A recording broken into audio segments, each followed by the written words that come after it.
Hey everyone, welcome back to Kubrick Corner with me, Sean Wilson.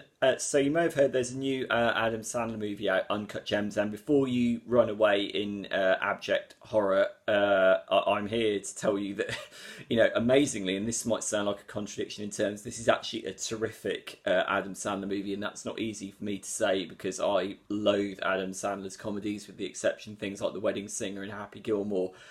I'm generally not a fan of his. I am, however, a bit more of a fan when he engages in relatively more dramatic material. You think of Paul Thomas Anderson's masterpiece Punch Drunk Love. You think of things like, albeit they're not very critically well regarded, Men, Women and Children, stuff like Spanglish, Reign Over Me. Adam Sandler has actually done some relatively decent dramatic work, along with, as I said, Punch Drunk Love, which is a masterpiece. And in Uncut Gems, he proves that when he alights very, very occasionally on the right material, he really is a force to be reckoned with. This is directed by Josh and Benny Safdie, aka the Safdie brothers, who steered Robert Pattinson to success in Good Time a few years ago. Good Time is a really terrific movie, and I think anyone who is remotely sceptical about Robert Pattinson's abilities as an actor, go and watch that and see what happens when you put him in the hands of the Safdies. That's a really terrific film. And that movie had a kind of pulsating, sort of overwrought sense of energy, which is very, very evident in Uncut Gems. I mean, if anything, Uncut Gems is actually more overwrought than Good Times. So what you have is that Adam Sandler is a kind of slightly down at heels, slightly scuzzy, sort of pawnbroker, sort of jeweler character, Jewish character living in New York, who has managed to attain a measure of financial success as a result of like pawning his wares, but he is in debt to a lot of very, very bad people. He has secured the delivery of a priceless opal from Africa that he has been told is worth $1.5 million. Very, very priceless, very beautiful stone. It has like iridescent colours. There is actually a brilliant transition at the very beginning of the film, one of the best screen transitions I've seen in a while, when the stone is actually dug out of the mine and the camera kind of disappears into it, and then you get these clouds, almost like you're travelling through space. You kind of go into the stone, and then you have all these colours playing out in front of you. It's really, really amazing. But Adam Sandler's character is told that basically this opal will basically make his fortune. This is what he thinks. He makes the mistake of showing it to an associate of his, a basketball player, not with the aim of selling it, but just with the aim of showing off. Again, this is kind of Shakespearean. It's about ego and vanity and narcissism, basically proved to be the downfall of Adam Sandler's character. The basketball player then basically says, "Look, I'd like to borrow this off you, not buy it, but I'd like to borrow it off you because I have a basketball match coming up, and I think that this mythical stone, this beautiful thing, the beautiful object, profound object, might bring me luck." Adam Sandler's character doesn't want to do it, but he's kind of coerced into doing it, and lo and behold, there is a snowballing series of events in which his life spirals out of control. He makes bad decision upon bad decision. The intensity of the film ratchets up quite brilliantly, and you can almost feel like the frame kind of shrinking in as things get worse and worse and worse. And at the same time, your sense of frustration towards the central character increases, because you think, okay, a bit of logic here and a bit of sobriety might help you. It's like, don't do what you're about to do. Of course, he does.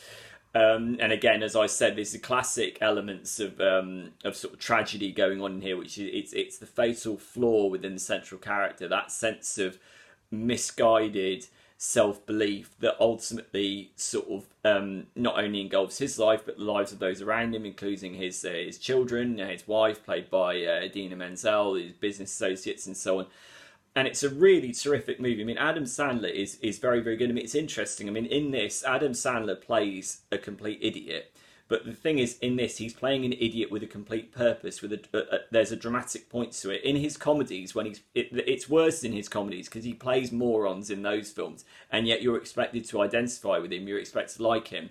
You're not expected to like this character in this. I mean, even if you feel some kind of residual sympathy for him, and it's kind of inevitable as the film goes on that you will feel that he makes so many bad decisions that it's not meant to be an entirely likable character, and it's kind of in a weird kind of way you can imagine, you know, the principles of this particular character underline many of the principles in Adam Sandler's so-called funny movies. It's just that in this, it's a point of identification. It's a point of how much am I meant to identify with this character? How much am I meant to like him? The answer is not very much, and consequently, what you get is a horribly engrossing, is sort of almost perversely funny story of a man being engulfed by his own mania, by his own mistakes, and it's really amplified by very, very kind of close quarters camera work from the Safdie brothers, which is really, really terrific. There's one particular scene in which you've got you know, Adam Sandler is in his office. There is an alarmed door with some people standing on the other side of it that he has to buzz them in because they have something that he wants. And then he can't get them through the door, and then other people start appearing on the side of the outer door in the hallway, and everything starts to escalate. And you can literally I could feel my pulse getting dangerously high. I was like, okay, this is really, really working. It's really, really great.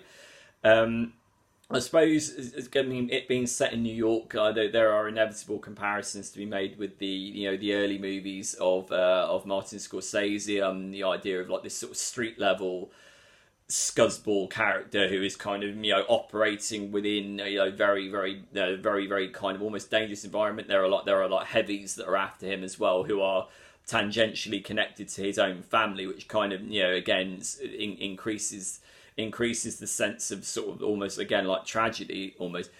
Uncut Gems is a really terrific movie, and I think it does show that side to Adam Sandler that's only very infrequently arisen before. It's currently on limited theatrical release in the UK before going on to Netflix on the 31st of January, because again, this is what Netflix are now doing. Netflix have shrunk the theatrical release window, but they need that ostensibly to qualify a movie for Oscars, although as we know, very regrettably, this has not been nominated for any Oscars at all. I think that's a real missed opportunity on the part of the Academy there. I think had they given Adam Sandler his first Oscar nomination, that would have really been something to shout about. They haven't done it, but hey-ho. The film stands on its own. It's called Uncut Gems, and I'd really like to know what you think about it. Whether you see it in theatres, whether you see it on Netflix, drop me a comment here at Kubrick Corner, and I'll see you soon. Bye.